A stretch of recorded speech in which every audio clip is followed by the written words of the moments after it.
저는 오늘 여러분과 함께 우리가 베데스다가 되어야 합니다라는 제목으로 은혜를 나누도록 하겠습니다. 최근에 나온 책 중에 읽다, 일하다, 사랑하다라는 제목의 책이 있습니다. 그 책에 보니까 저자가 이런 말을 하더라고요. 승자 독식의 세상에서 어떻게 살아야 할지 알 수 없는 이 막막한 세상에서 문학을 통한 상상의 실천만이 어쩌면 우리를 더 나은 존재로 만들어줄지도 모른다. 근데 제가 이 글을 읽다가 그런 생각이 들었습니다. 이것은 헛된 망상에 지나지 않는다. 이것은 현실 도피다. 그런 생각이 들었어요. 그렇지 않습니까? 상상을 쫓는 삶이 우리를 더 나은 존재로 만들어준다면, 여러분 그렇다면 인류는 벌써 다 나은 존재가 되었어야 되고요. 이 세상은 더욱더 살기 좋은 세상이 되었어야만 합니다. 그런데 여러분 현실은 어떻습니까? 여러분 세상은 점점 살기가 어렵다 그러고요. 사람들은 점점 완악해져 가고 죄악이 점점 관영해져 가는 것을 우리는 볼 수가 있지 않습니까? 스탠포드 대학의 심리학 교수인 자밀 자키라는 교수가 그의 책 냉소주의자를 위한 희망이라는 책에서 이렇게 말합니다. 우리가 살고 있는 이 시대는 불신의 시대이다. 사람들은 냉소주의적이다. 사람들은 더 이상 아무것도 믿고 신뢰하려 들지를 않는다. 관계 속에서 상대방을 신뢰할 수 없다고 생각하는 사람이 80%에 이른다. 여러분 그렇다 보니까 사람들은요 더 이상 신뢰를 하지 못하니까 모두가 다 외로워요. 모두가 자신의 삶을 고립시키며 살아갑니다. 삶이 피폐해져 가고 마음들이 다 완악해져 가고 피폐해져 가고 삶의 희망이 보이지를 않는 것이지요. 여러분 도대체 왜 이런 현상들이 오늘날 일어나고 있는 것일까요?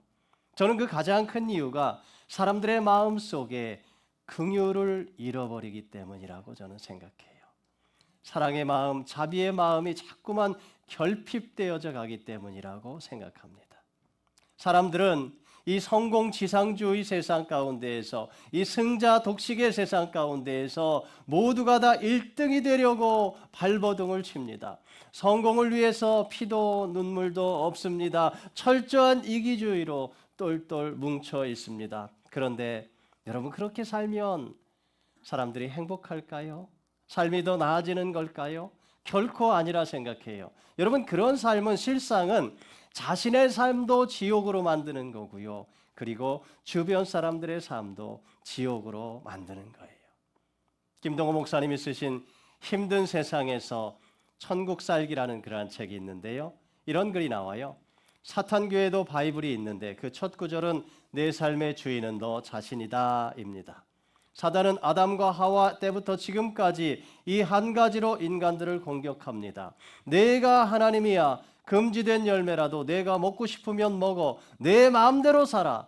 내 욕심껏 살아. 여러분 사단은 왜 이렇게 우리에게 집요하게 공격하는 것일까요? 왜 그래요? 알기 때문이지요.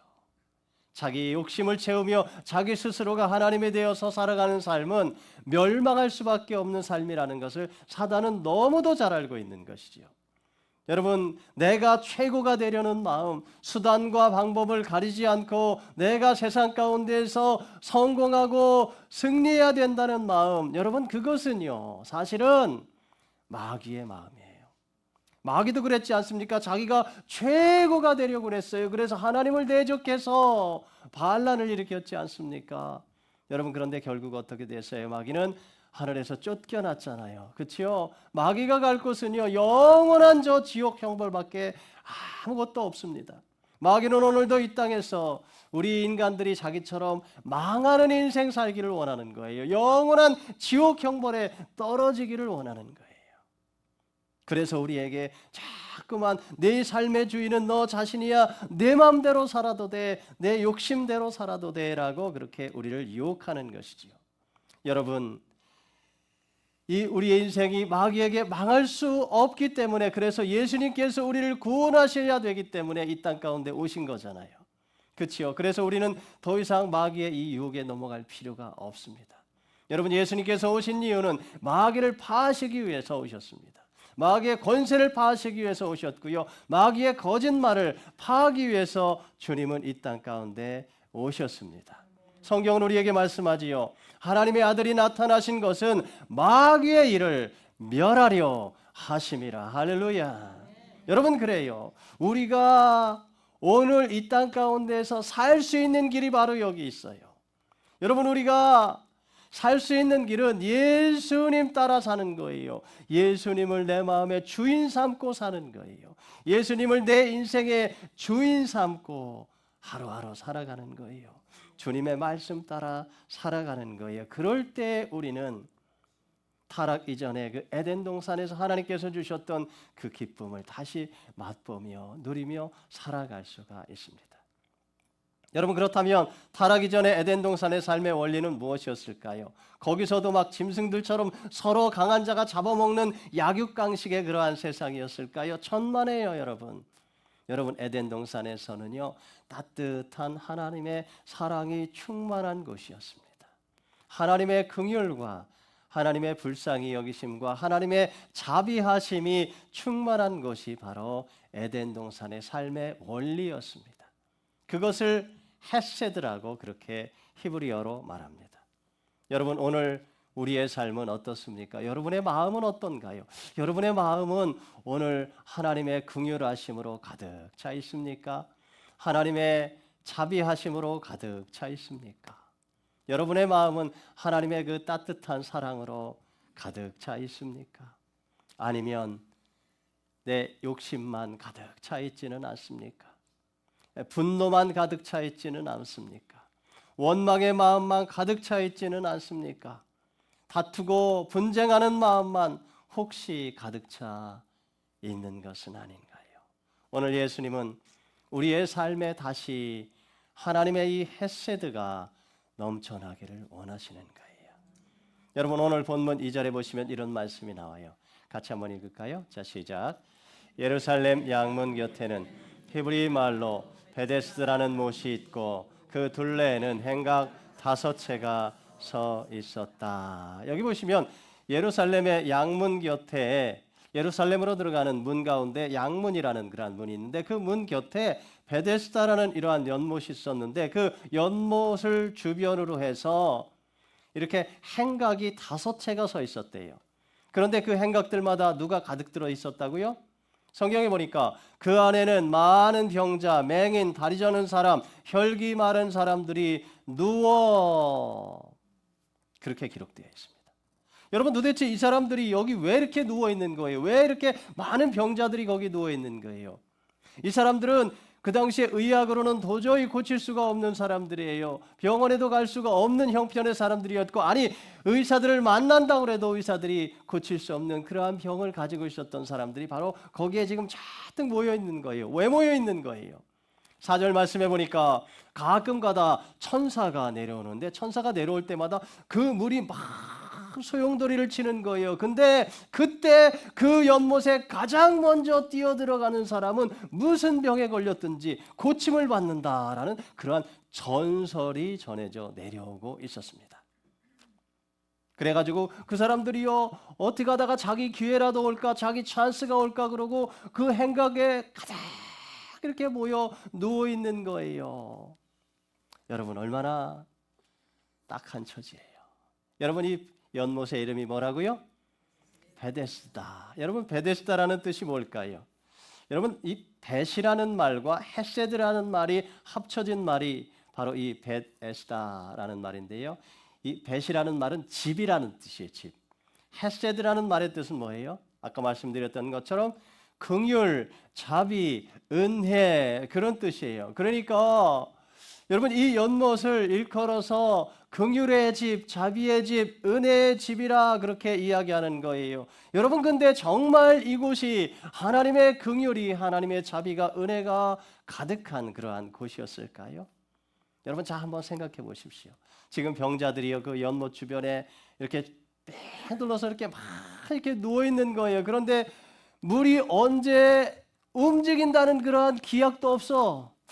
그냥 무작정 거기서 그냥 기다리고 있는 거예요. 그러다가 여러분 물이 움직였다 칩시다. 물이 갑자기 움직이기 시작했습니다. 여러분 그렇다면 가장 먼저 고침받는 사람이 누굴까요? 가장 건강한 사람.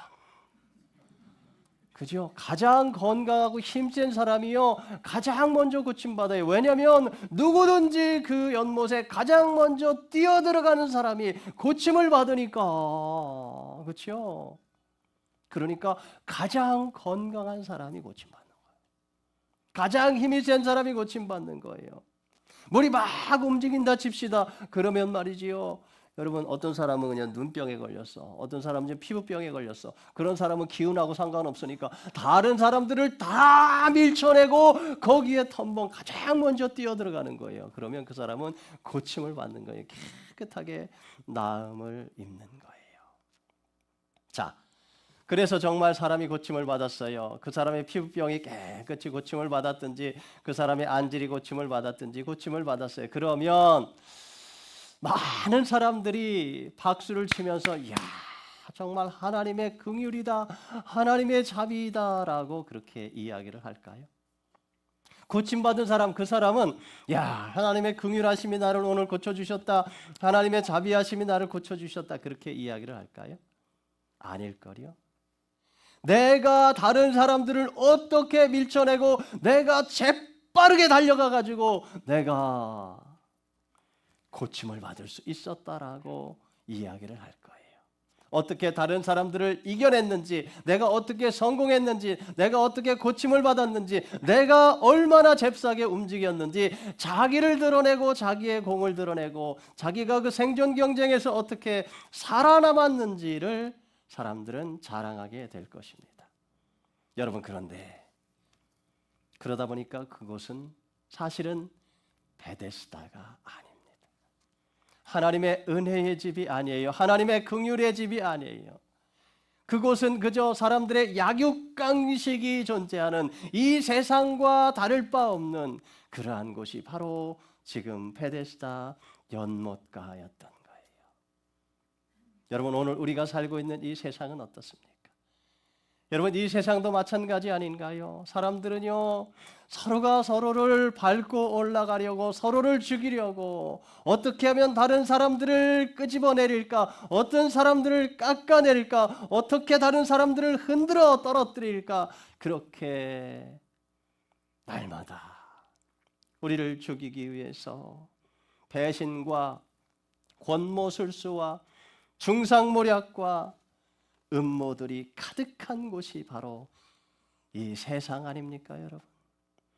여러분 세상을 바라보십시오. 하루라도 여러분 뉴스를 한번 보십시오, 여러분. 세상에 얼마나 전쟁이 심한지, 갈등이 심한지, 다툼이 심한지, 죽음이 가득한지 우리는 알 수가 있습니다. 여러분 이 세상에는 긍휼이 없어요. 여러분 이 세상에는 자비도 없어요. 하버드 대학의 마이클 샌델 교수가 쓴 공정하다는 착각이라는 책이 있습니다. 2019년 3월 많은 고등학생들이 대학 입시 결과를 기다리고 있을 때 연방검찰청에서 이런 발표를 했습니다. 33명의 부유한 학부모들이 예일대, 스탠포드대, 조지타운대, 하버드대 이런 명문대학교의 자녀들을 입학시키려고 입시 부정을 저질렀다는 사실이 밝혀졌습니다. 이 부정 입학의 중심에 윌리엄 싱어라는 사람이 있었는데 이 윌리엄 싱어는 큰 돈을 받고 학생들의 SAT 스코어를 조작을 해요. 답안지를 조작하기도 하고 학생들의 수상 경력을 조작하기도 하고 학생들의 운동 경력 이런 것도 다 조작하는 거예요. 모든 걸 다 조작하는 거예요. 그래서 그 학교에서 원하는 그러한 기준에 이 아이들을 맞춰주는 거예요. 돈을 받고 다 고치는 거예요. 그 가운데에서 이 사회적으로 유명하다는 사람들이 많이 있었다고 그래요. 그래서 사회적으로 큰 무리를 일으켰는데요. 이 8년 동안에 이 윌리엄 싱어라는 사람이 그렇게 부정을 저지르고 받은 돈이 2,500만 달러였다 그렇게 이야기합니다. 얼마나 많은 돈으로 자기 자녀들을 명문대학에 입학시키려고 부정을 저질렀는지 몰라요. 마이클 샌델 교수는 책에서 이렇게 말합니다. 불평등한 사회에서 꼭대기에 오른 사람들은 자신들의 성공이 도덕적으로 정당하다고 믿고 싶어 한다. 능력주의가 원칙이 되는 사회에서 승리자는 나는 나 스스로의 재능과 노력으로 여기에 섰다고 믿고 싶어 한다. 이것이 바로 입시 부정을 저지른 학부모들이 자녀들에게 선물하려고 했던 것들이다. 그들이 단지 자녀에게 부를 물려주기를 원했다면 그들은 그저 자녀들에게 재물을 그냥 물려주었을 것이다. 그것은 간단한 일이었다. 그러나 그들은 명문대 간판이 줄 수 있는 능력과 성공한 인생의 지표를 만들어주고 싶어 했다. 여러분, 이것은요 오늘날 한국 사회도 마찬가지예요. 그렇죠? 옛날 속담에 개천에서 용난다 그런 말이 있었습니다. 가난한 가정에서 태어났어도 저 시골 깡촌에서 태어났어도 노력만 열심히 하면 그러면은 용이 될 수 있었다, 출세할 수 있었다, 성공할 수 있었다. 그런 이야기가 바로 개천에서 용난다 그런 이야기 아닙니까? 그런데 여러분, 요즘엔 그 속담이 바뀌었답니다. 개천에서는 미꾸라지만 난다 그런 이야기합니다. 그래서 요즘 젊은이들이 결혼을 해도요 자녀를 낳기를 원치를 않습니다. 가난을 대물림해주고 싶지를 않은 거예요. 그냥 자기들끼리 살다가 재미나게 살다가 그냥 떠나기를 원하는 거예요. 그래서 딩크족들이 한국 사회에서 많이 늘어난다 그렇게 이야기합니다. 이 딩크라는 말이 뭐냐면 이것이 약자인데요. Double income no kids 그런 말이에요. 자녀를 두지 않고 맞벌이하는 부부들이 많이 늘어나는 거예요. 옛날에는요 가정에서 아버지 혼자서 돈을 벌어도 가정을 부양하고 먹여 살릴 수 있는 그러한 사회였습니다. 그런데 요즘 사회는요 혼자서 돈을 벌어서는 살아갈 수가 없는 그러한 사회가 되어버렸습니다. 그런데 맞벌이 부부가 이제 서로 같이 직장을 다니면서 돈을 벌어야 되는데 자녀까지 낳아서 자녀까지 서포트할 그러한 여력이 없다는 거예요. 그래서 딩크족이라 그렇게 이야기를 합니다. 여러분, 이런 말도 있죠. 용들은 모두 강남에서 모여서 산다. 그렇죠? 여러분, 시작부터 다른 거예요. 여러분, 이런 사회 가운데에서 이제 더 이상 긍휼이라는 게 사람들의 마음에서 사라지기 시작합니다. 사람들의 마음이요 각박해져 가지고 뾰족할 대로 뾰족해져 있어 가지고 자신에게 뭐라고 한마디만 하면은 그냥 멱살 잡고 싸울 준비가 다 되어 있는 그러한 사회라는 거예요. 긍휼이라든지 자비라든지 배려라든지 따뜻한 사랑이라든지 그런 것을 찾아볼 수가 힘든 세상이 되었다는 거예요. 그래서 사람들은 그 가운데서 살다가 절망하는 거예요. 낙심하는 거예요. 좌절하는 거예요. 그래서 젊은 나이에 자신의 생을 스스로 마감하는 그러한 사람들이 너무도 많이 늘어나고 있습니다. 지난 27일 한국생명존중희망재단이라는 곳에서 이러한 통계를 발표했습니다. 지난 2024년도 한 해 동안 매일매일 한국에서 40명의 사람들이 스스로 목숨을 끊어 죽었습니다. 매일 40명이. 여러분, 얼마나 비극이에요. 여러분, 그러한 사회 가운데서 도대체 희망은 있는 걸까요?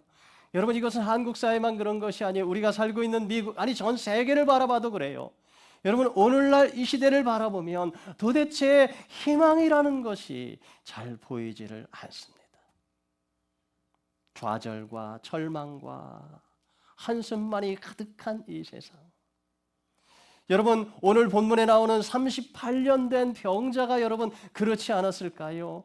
여러분, 그가 이렇게 이야기합니다. 여러분, 7절에 보십시오. 우리 한번 같이 읽을까요? 7절 자 시작. 병자가 대답하되 주여, 물이 움직일 때에 나를 못에 넣어주는 사람이 없어 내가 가는 동안에 다른 사람이 먼저 내려가나이다.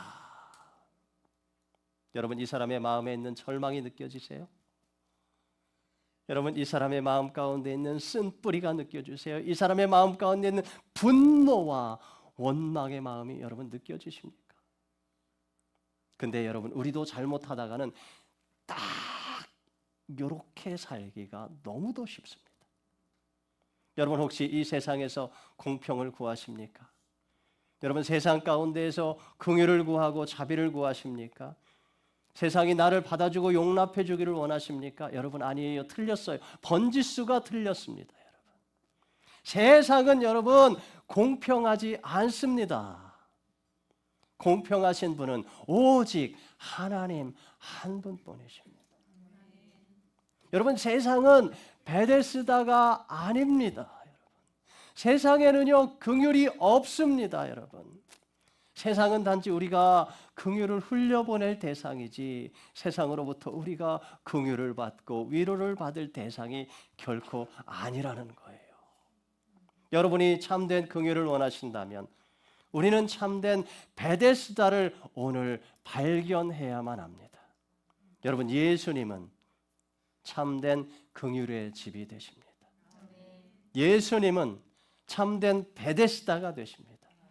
여러분, 그래서 예수님께서 오늘 베데스다 연못에 가신 거예요. 참된 베데스다가 누구인지를 알려주기를 원하셨던 거예요. 그래서 그 베데스다 연못가에 있는 그 수많은 병자들 가운데 가장 병이 심하고 오래된 38년 된 병자에게 찾아가신 거예요.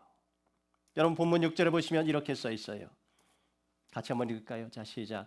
예수께서 그 누운 것을 보시고 병이 벌써 오래된 줄 아시고 이르시되 내가 낫고자 하느냐. 여러분, 여기 아주 중요한 단어가 두 개 나와요. 보셨다, 그리고 아셨다. 여러분, 예수님은 오늘도 저와 여러분을 보고 계신 줄 믿으시기 바랍니다. 여러분, 예수님은요 오늘도 저와 여러분의 마음을 다 아시는 줄 믿으시기 바랍니다. 여러분, 예수님께서는 여러분의 삶의 형편들 다 아시는 줄 믿으시기 바랍니다. 세상에 내 마음 아무도 몰라, 세상에 내 형편 아무도 몰라, 여러분 그렇게 말씀하지 마십시오. 예, 세상은 모를 수 있어요. 내 주변의 사람들은 모를 수 있어요. 아니, 우리의 가족도 내 마음, 내 형편을 모를 수 있어. 그러나 여러분, 예수님은 아신다니까요. 예수님은 여러분을 보고 계시다니까요.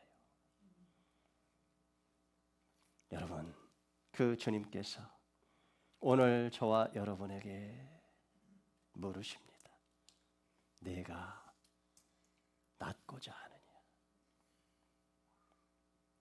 내가 낫고자 하느냐? 자, 여러분 뭐라고 대답하시겠습니까? 여러분, 예수님의 이 질문에 예수님께서 오늘 여러분에게 내가 낫고자 하느냐? 뭐라고 대답하시겠습니까? 예, 예수님, 저 낫고 싶어요. 저 좀 고쳐주세요. 당연하지요, 그죠? 여러분, 이 38년 된 병자가 뭐라 그래요? 7절 보세요. 같이 읽습니다. 시작. 병자가 대답하되 주여, 물을 움직일 때 나를 못에 넣어주는 사람이 없어 내가 가는 동안에 다른 사람이 먼저 내려가나이다. 예수님이, 만왕의 왕 되신 예수님이, 전지전능하신 하나님 되시는 예수님이 내가 낫고자 하느냐 물으시면 예, 예수님, 그래야 되는데 지금 이 사람은요 예수님 붙잡고 예수님 제 얘기 좀 들어보세요. 내가 얼마나 억울한지 아세요? 물이 움직이면 다른 사람들이 먼저 들어가요. 내 38년 동안 내가 이렇게 기다려도 나를 물에 넣어준 사람이 아무도 없어. 지들 살기 바쁘고 나를 잡아뜨리고 나를 넘어뜨리고 나를 밟고 지나가는 사람은 있어도 이제까지 나를 못에 넣어주는 사람이 아무도 없었습니다. 예수님 붙잡고 한풀이 하고 있어요. 그렇죠? 예수님 붙잡고 그냥 원망을 쏟아놓고 있는 거예요. 여러분, 병이 깊으면 이렇게 돼. 제가 젊을 때 몸이 아파서 병원에 입원했던 적이 있어요. 천안에서 고칠 수가 없어서 서울의 큰 병원 가보라 그래서 서울대학병원에 갔더니 당장 입원시켜가지고 서울대학병원에서 병실에서 이제 입원해서 산소호흡기를 꽂고 그렇게 누워 살아갑니다. 서울대학병원, 한국에서 최고의 의사들이 있다는 그 병원. 그러니까 처음에는요 간호사들 이렇게 오고 의사 선생님들이 이렇게 오면 말이죠. 내가 어떻게 해야 됩니까? 나 좀 고쳐주세요. 젊은 사람이 이렇게 누워 있으니까 너무 답답하잖아요. 그래서 어떻게 하면 내가 일어설 수 있어요? 어떻게 하면 내가 건강을 다시 회복할 수 있습니까? 그렇게 물었습니다. 여러분, 근데 그것이 한 달이 지나고 두 달이 지나고 6개월이 지나고 1년이 되면요, 의사 선생님들 오면 귀찮아. 간호사 선생님들이 와도 귀찮아. 왜 자꾸 잠을 깨워요? 왜 자꾸 나를 귀찮게? 나 그냥 내버려 놔두면 얼마나 좋아. 삶에 대한 소망이 사라지는 거예요. 그저 그냥 이대로 죽었으면 좋겠는 거예요. 철저한 절망이지. 그런데 여러분, 병원에 가보십시오. 그런 사람이 나 혼자가 아니야. 더 심각한 병자들이 얼마나 많은지. 그 사람들하고 이렇게 같이 앉아가지고 이야기하다 보면요, 누워서 같이 이야기하다 보면 말이죠, 다 이 38년 된 병자 같아. 절망이에요. 제가 그때 하나님 앞에, 하나님 나 고쳐주시면 내가 사람들을 좀 돕는 일을 좀 하고 싶어요. 제가 그때 공부를 시빌 엔지니어링을 공부하고 있었어요. 토목공학을 공부하고 있었습니다. 근데 제가 그거 때려치고 상담학 공부했잖아요. 사람들을 좀 상담을 해주면서 사람들의 마음을 좀 치유해주고 싶었어요. 사람들의 문제는 병의 문제보다도 더 심각한 것은 그들의 마음의 문제인 것 같았어요. 그래서 그들과 함께 이야기를 하고 그들의 이야기를 들어주고 그들을 좀 상담해주고 싶은 마음이 있었어요. 근데 제가 상담학을 공부하면서 깨달았어요. 이게 상담으로 될 일이 아니구나. 이거는 인간이 뭐 말한다고 말 몇 마디 잘한다고 해서 고쳐지는 게 아니구나. 이것은 예수님 만나야 고침받을 수 있구나. 그래가지고 제가 상담학 때려치고 또 신학 공부했잖아. 목사가 되었잖아. 여러분, 우리의 인생의 답은 예수님 안에 있습니다. 예수님 만나야 돼요, 여러분. 여러분이 아직도 예수님을 못 만나셨어요. 여러분, 그러면 예수님을 만나셔야 돼요. 예수님의 그 은혜를 경험해야 돼. 예수님의 그 긍휼하심을 우리가 맛보아야 돼요. 예수님의 그 자비를 우리가 맛보아야 합니다. 그래야 우리가 다시 일어설 수 있습니다. 여러분, 오늘 예수님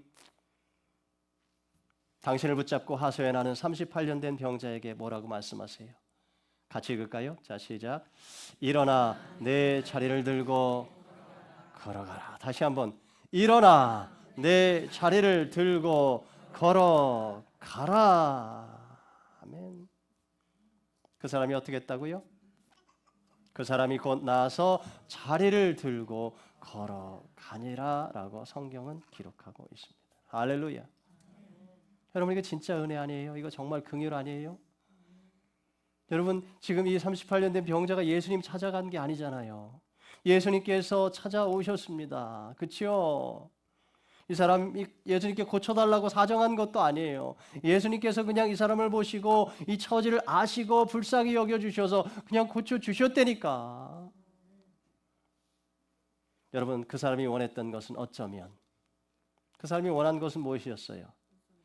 누군가 나를 좀 먼저 넣어줘서, 그죠? 누군가 나를 좀 도와주어서 내가 저 물에 들어가기만 하면, 그러면 내가 고침받을 수 있을 텐데. 근데 여러분, 이게 오늘 우리의 마음은 아닌가요? 누가 나를 조금만 도와주면 내가 일어날 텐데, 누가 나를 좀 조금만 도와주면 내가 성공할 수 있을 텐데, 누가 나를 조금만 손잡아주면 그러면 내가 다시 시작할 수 있을 텐데, 내가 출세할 수 있을 텐데. 그래서 우리는 사람들을 찾아다니지는 않습니까? 혈연, 학연, 지연, 이런 것을 찾아다니면서 어떻게 하면 나를 좀 손잡아 일으켜줄 사람이 없을까? 어떻게 하면 나를 좀 도와줄 사람이 있지는 않을까? 아니요. 여러분, 그 사람도 힘들어 죽겠는 사람이에요. 여러분, 세상 가운데 사람들 여러분 보십시오. 다 힘들어.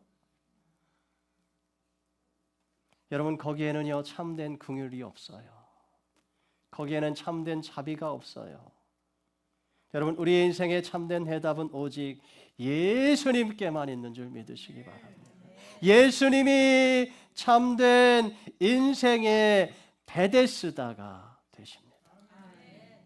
사랑하는 성도 여러분, 오늘도 말씀하시는 이 주님의 음성을 들으실 수 있기를 바랍니다.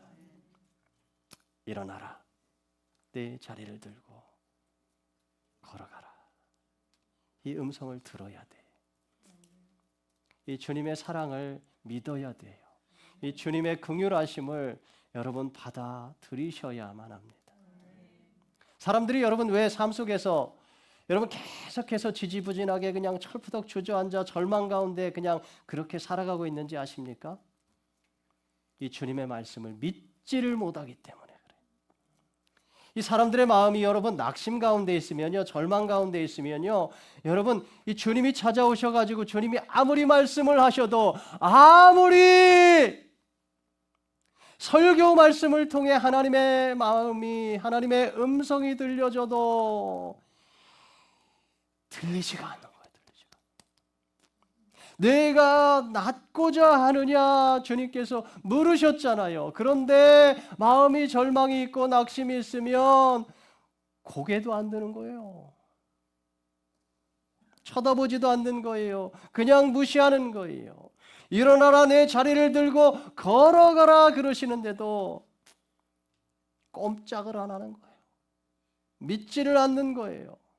그러니 어떻게 하나님의 기적을 경험할 수가 있겠으며, 어떻게 하나님의 능력을 경험할 수가 있겠느냐 말이에요. 어떻게 하나님의 은혜를 경험할 수가 있겠느냐 말이에요. 어떤 사람들 그런 이야기 하지요. 아니, 이 자리가 어떤 자리인데 나보고 이 자리를 비우라 그럽니까? 여기서 떠나라 그럽니까? 여기서 일어나라 그럽니까? 내가 지난 38년 동안 내가 여기까지 오는데 내가 얼마나 노력을 했는데, 내가 죽을 힘을 다해서 내가 한 걸음 한 걸음 기어서 내가 이 자리까지 왔습니다. 내 전에 이 자리에 앉아있던 사람이 그래도 고침받은 자리예요. 이 자리가 명당 자리예요.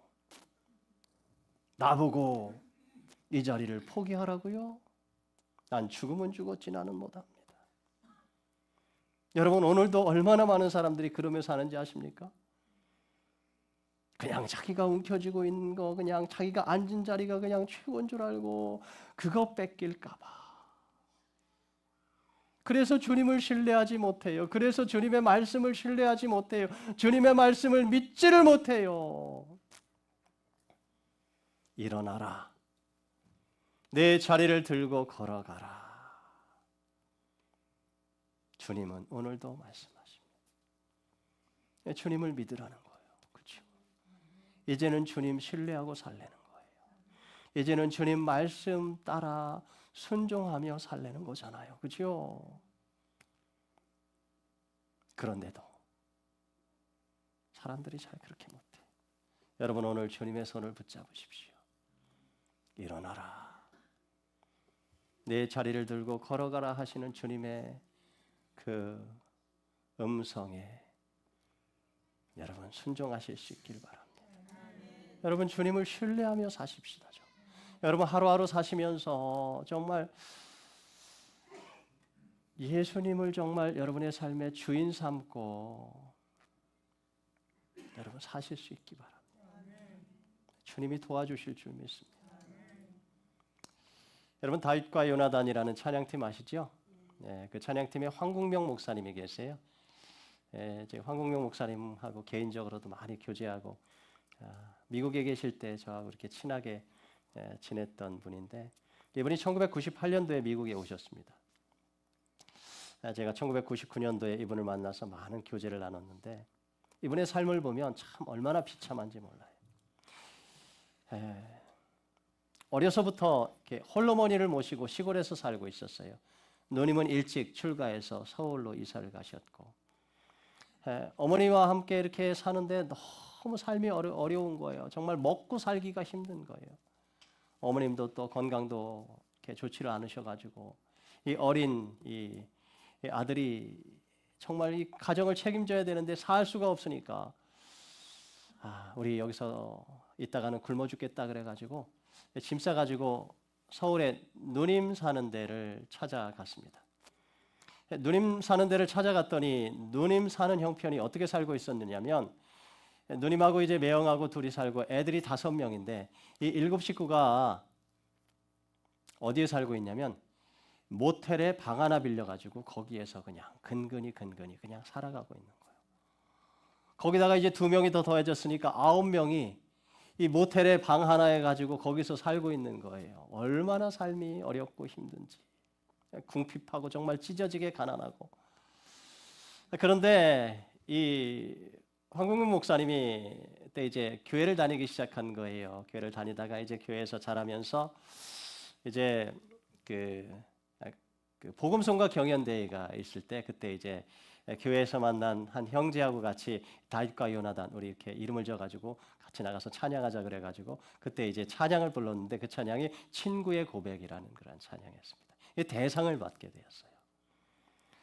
대상을 받으니까 말이죠, 여기저기서 이제 막 초청을 하는 거예요. 그래가지고 황국영 목사님 이분이 말이죠, 열심히 찬양하러 다니는 거예요. 그래야 이제 가정을 이제 서포트하고 부양하고 돌볼 수가 있으니까 열심히 찬양을 하러 다니는데 너무 열심히 찬양을 하고 막 집회를 다니고 그러다 보니까 성대 결절이 생겼습니다. 성대 결절이 생겨가지고 소리가 잘 안 나오는 거예요. 의사에게 찾아갔더니 당신은 성대 결절이 문제가 아니라 이렇게 살다가는 당신 과로사로 죽습니다. 그래가지고 이분이 1998년도에 미국에 오셨습니다. 미국에 오셔가지고 그때부터 이제 좀 쉬면서 좀 살려고 미국에 온 거예요. 회복하려고 이제 미국에 들어오셨는데, 미국에 들어오시기 바로 직전에 마지막으로 찬양을 한 곡 발표했어요. 그 찬양의 제목이 뭐냐면 주님 손잡고 일어서세요라는 찬양이에요. 주님 손잡고 일어서세요. 그런데 여러분, 이 찬양이요, 수많은 사람들이 이 찬양을 듣고 마음의 위로를 받고 용기를 얻었고요. 어떤 사람은 자살해서 죽으려고 그러다가 이 찬양 듣고 다시 일어서서 소망을 가지고 살아가기로 결심했다고 합니다. 가사가 이렇습니다. 왜 나만 겪는 고난이냐고 불평하지 마세요. 고난의 뒤편에 있는 주님이 주실 축복 미리 보면서 감사하세요. 왜 이런 슬픔 찾아왔는지 원망하지 마세요. 당신이 잃은 것보다 주님께 받은 은혜에 더욱 많음에 감사하세요. 너무 견디기 힘든 지금 이 순간에도 주님이 일하고 계시잖아요. 남들은 지쳐 앉아있을지라도 당신만은 일어서세요. 힘을 내세요. 힘을 내세요. 주님이 손잡고 계시잖아요. 주님이 나와 함께함을 믿는다면 어떤 역경도 이길 수 있잖아요. 사랑하는 성도 여러분, 오늘도 주님의 손을 잡고 다시 일어서실 수 있기 바랍니다. 주님은 참된 베데스다가 되십니다. 주님을 만났을 때 38년 된 병자도 다시 일어섰습니다. 주님 안에 참된 긍휼과 자비가 있습니다. 저는 오늘 우리 교회와 모든 성도님들이 참된 베데스다가 되실 수 있기를 바랍니다. 참된 긍휼과 자비의 집이 되실 수 있기를 바랍니다. 그래서 우리 교회에 나오는 모든 사람들이 이 베데스다에서 하나님의 긍휼을 맛보고 하나님의 자비하심을 맛보고 하나님의 따뜻한 사랑을 경험케 되시기를 바랍니다. 그래서 하나님의 치유와 회복을 경험케 되시기를 바랍니다. 그런 베데스다 성도들, 베데스다 교회, 우리 교회가 될 수 있기를 주님의 이름으로 간절히 축원드립니다.